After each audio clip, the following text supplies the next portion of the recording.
ძველი თბილისის რაიონის გამგებლის ნიკოლოზ მელიას ინფორმაციით რესტორან ლატრუფეში მომხდარი ინციდენტის ერთი მონაწილე ნარკოტიკების მოხმარება შენახვის ბრალდებით დააკავეს და 5,000 ლარით დააჯარიმეს.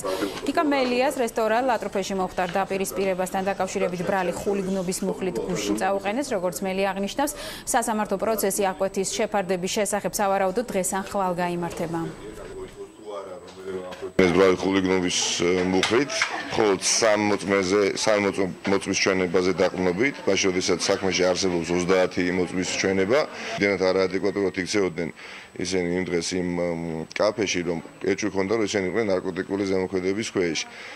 თუმცა ეს რჩებოდა ეჭვის დონეზე, მაგრამ დღეს როდესაც ვიცით, რომ ამ სამი მთავარი მოწმეთაგან ერთ-ერთი რამდენიმე დღის წინ იყო დაკავებული ნარკოტიკების მოხმარება შენახვაზე და ადმინისტრაციულად გასამართლა და მიუსაჯეს 5,000 ლარით დააჯარიმეს.